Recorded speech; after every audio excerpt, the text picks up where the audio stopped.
조선의 산하 깊은 곳에는 사람의 발길이 닿지 않는 영역이 있었습니다. 경상도 고성 북쪽 산자락 안개가 사계절 내내 거치지 않는 그 계곡을 마을 사람들은 오래전부터 여우골이라 불렀어요. 아무도 그 이름의 유래를 정확히 알지 못했지만 가장 나이든 무당만은 조용히 입을 열었습니다. 1000년 전 한 여우가 그곳에서 사람이 되기 위한 수련을 시작했다고요. 그 여우의 이름은 아월이었습니다. 아월이 처음 사람의 형상을 갖춘 것은 500년 전의 일이었어요. 갓 스물처럼 보이는 얼굴에 검은 머리카락이 발뒤꿈치까지 흘렀고 눈동자는 가을 달처럼 둥글고 그윽했습니다. 9개의 꼬리는 변신했을 때만 잠시 걷어들릴 수 있을 뿐 여전히 그녀의 본질이었어요. 아월은 오랜 세월 사람들을 지켜봤습니다. 때로는 숲 그늘에서, 때로는 바위 뒤에서 몸을 숨기고 그들의 삶을 관찰했어요. 그런데 아월은 인간을 좋아하지 않았습니다. 전쟁이 일어나면 약한 자를 짓밟고 풍년이 들면 이웃의 것을 탐내고 아름다운 것은 가두고 추한 것은 버리는 인간들을 보며 아월은 오랜 세월에 걸쳐 깊은 혐오를 키워갔습니다. 사람의 간을 먹으면 완전한 인간이 될 수 있다는 것을 알면서도 아월이 그 길을 선뜻 택하지 못한 건 그 순간에도 그녀 안에 남아있던 이름 모를 무언가 때문이었어요. 아월 자신도 그것이 무엇인지 몰랐습니다. 그저 그것이 그녀를 붙잡고 있다는 것만 알았어요. 그러다 그의 가을이 찾아왔습니다. 아월은 달이 밝은 밤이면 여우골 아래 마을을 내려다보는 버릇이 있었어요. 마을에는 별다른 볼 것도 없었는데 그날따라 작은 사랑채 하나에서 흔들리지 않는 등불이 새벽까지 꺼지지 않았습니다. 창호지 너머로 가느다란 그림자가 보였어요. 붓을 드는 모습이었는데 그 움직임이 어쩐지 다른 사람들과 달랐습니다. 몸을 앞으로 기울이는 방식이, 붓을 쥐는 각도가 무언가 조심스러우면서도 필사적인 느낌이 났어요. 아월은 그 등불을 한참 바라보다가 자리를 떠났습니다. 그 사랑채의 주인은 이준이었어요. 나이는 22, 얼굴은 병색이 가시지 않아 파리하고 갸름했지만 뼈대에서 기품이 흘렀습니다. 그는 15살에 천연두를 앓다가 두 눈의 시력을 모두 잃었어요. 그날 어머니는 마당에 나와 하늘을 향해 오래도록 울었습니다.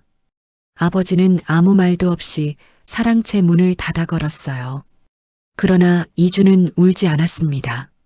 사흘을 방 안에서 가만히 앉아 있다가 나흘째 되는 날, 이주는 어머니를 불렀어요. 어머니, 제 책을 가져다 주십시오. 어머니는 눈물을 닦으며 물었습니다. 눈도 안 보이는데 책을 무엇에 쓰느냐고요. 이주는 조용히 대답했어요. 손끝으로도 읽을 방법을 찾겠습니다. 아직 제 귀는 멀쩡하니 어머니가 읽어주시면 제가 받아 적겠습니다. 어머니는 그날 밤 내내 소리 없이 울었다고 나중에 이웃들에게 전했습니다. 이주는 그렇게 공부를 이어갔어요. 손끝으로 책장의 결을 기억하고 귀로 바람의 방향을 읽었으며 발바닥으로 땅의 높낮이를 외웠습니다. 하루는 어머니가 경전을 읽어주다 깜빡 잠이 들었는데 다음날 아침 일어나 보니 이준이 혼자 그 뒷부분을 이어받아 적어두었어요. 소리를 듣고 외워 붓으로 옮긴 것이었습니다. 어머니는 그 종이를 가슴에 꼭 안고 한참을 서 있었다고 했어요. 마을 사람들은 처음엔 안타까워하다가 점점 수군거리기 시작했습니다. 눈도 못 보면서 과거를 보겠다는 건 집안 망신이라고요. 이준의 아버지도 결국 아들을 마주치면 못 본 척 지나쳤어요. 마당을 건너다 부딪힐 것 같으면 발소리를 줄이며 돌아갔습니다. 이준은 그 발소리도 알아챘지만 아무것도 모르는 척 고개를 숙이고 있었어요. 그런 이준의 유일한 안식처가 뒷산 약수터였습니다. 해마다 가을이 되면 약수터 주변의 들국화가 만발했어요. 이주는 그 향기를 좋아했습니다. 눈이 보이지 않으니 꽃의 빛깔은 알 수 없었지만 바람결에 실려오는 은은한 향기만으로도 온몸이 환해지는 기분이었거든요. 그는 매일 해질 무렵이면 지팡이를 짚고 약수터까지 걸어와 물 한 동이를 길어 내려가곤 했습니다. 아월이 이준을 제대로 본 건 그 약수터에서였어요. 아월은 물을 마시러 내려왔다가 인기척에 황급히 덤불 뒤로 몸을 숨겼습니다. 눈먼 선비라는 것은 금세 알아챘어요. 지팡이를 짚는 방식, 발을 내딛는 조심스러움이 달랐거든요. 아월은 그냥 지나치려 했습니다. 그런데 이준이 약수터 옆 돌에 걸터앉아 중얼중얼 글을 읊기 시작하는 거였어요. 천명지휘성이요, 솔성지휘도이며 막힘없이 흘러나오는 그 목소리에 아월은 자리를 뜨지 못했습니다. 목소리가 아름다웠습니다. 그것뿐이 아니었어요. 눈이 멀어 아무것도 볼 수 없음에도 불구하고 그의 얼굴에는 어떤 빛이 있었습니다. 억지로 만들어낸 밝음이 아니라 깊은 곳에서 우러나오는 고요한 빛이었어요. 아월은 500년을 살며 그런 빛을 가진 인간을 본 적이 없었습니다. 아월은 해가 완전히 진 후에야 자리를 떠났어요. 다음 날 새벽 아월은 이준의 방문 앞에 약초한 다발을 내려놓았습니다. 자신도 왜 그랬는지 몰랐어요. 1000년 가까이 살면서 인간에게 무언가를 베푼 적이 없었거든요. 그저 손이 움직이는 대로 따랐을 뿐이었습니다. 도라지와 더덕, 눈병에 좋다는 결명자가 섞인 다발이었어요. 이주는 그 약초 냄새를 단번에 알아챘습니다. 산에서 나는 것들이라는 것도 누군가가 정성껏 씻어 손질한 것이라는 것도 느꼈어요.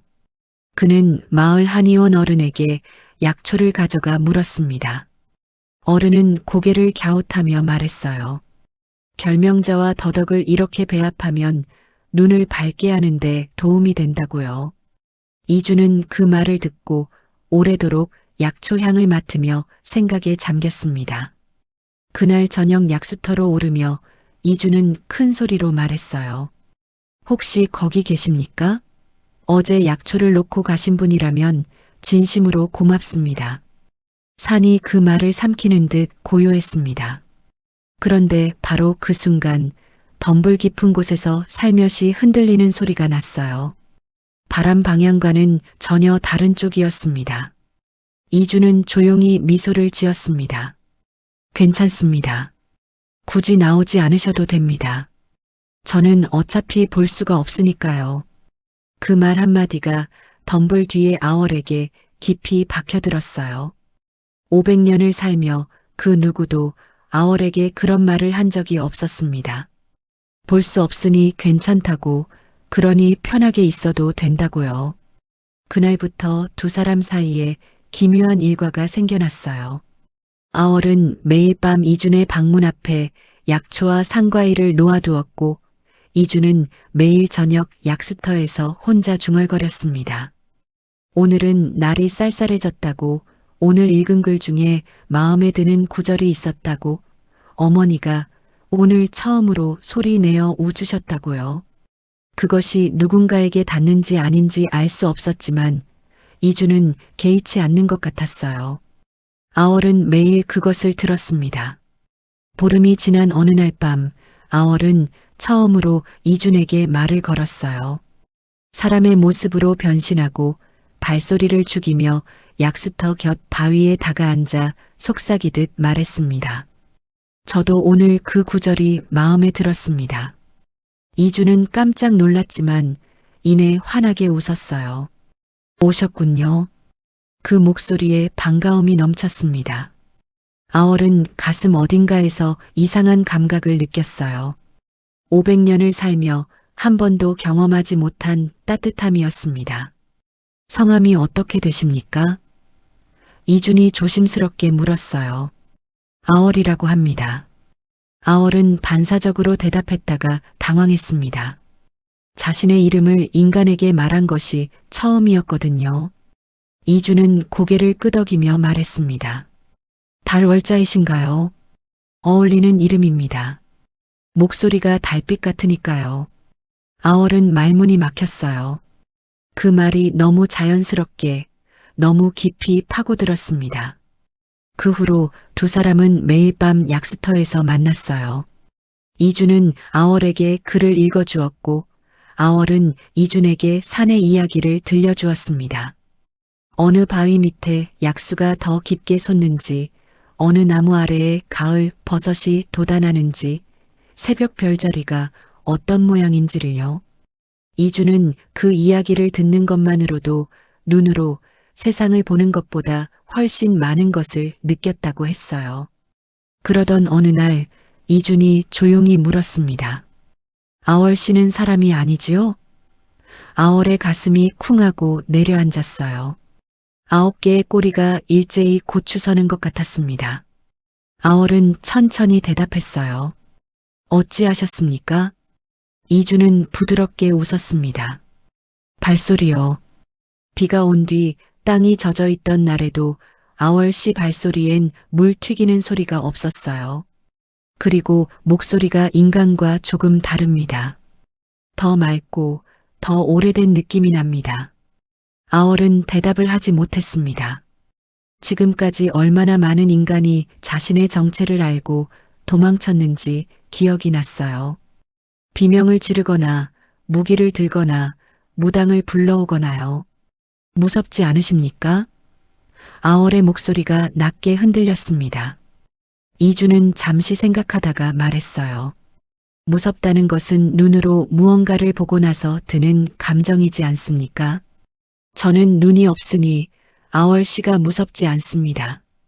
제가 아는 아월 씨는 달빛 같은 목소리를 가진 분이고 제 어머니 약초를 매일 챙겨주신 분이고 중용의 첫 구절을 좋아하시는 분이니까요. 그 말이 끝나자 산이 조용해졌어요. 아월은 그날 밤 처음으로 울었습니다. 1000년 가까이 살며 단 한 번도 흘려본 적 없는 눈물이었어요. 가을이 깊어지자 이준의 어머니가 자리에 눕게 되었습니다.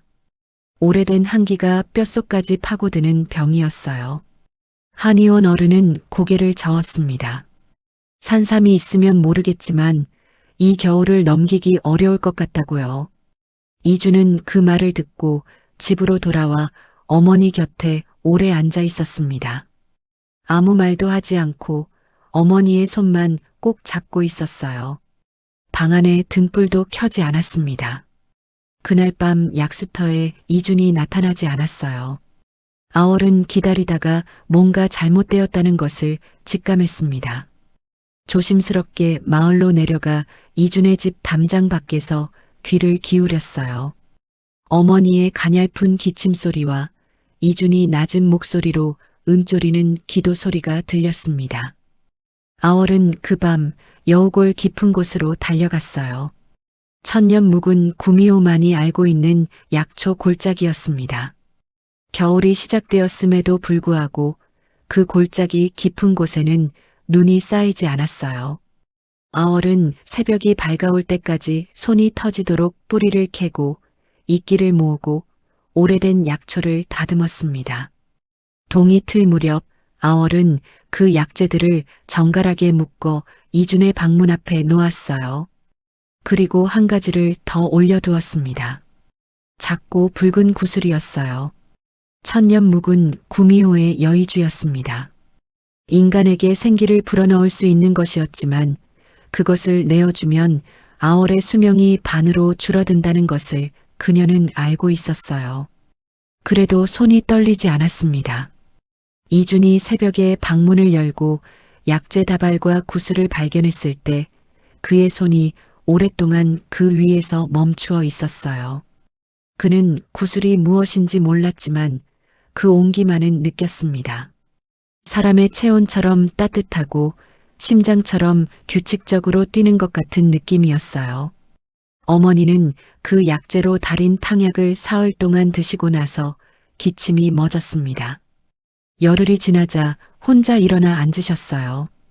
한 달이 지나자 마당을 걸으셨습니다. 한의원 어른은 고개를 흔들며 기적이라고 했어요. 이주는 그날 저녁 약수터로 올라갔습니다. 아월 씨, 그는 평소보다 낮고 진한 목소리로 불렀어요. 어머니가 일어나셨습니다. 마당을 걸으셨어요. 목소리가 잠깐 흔들렸습니다.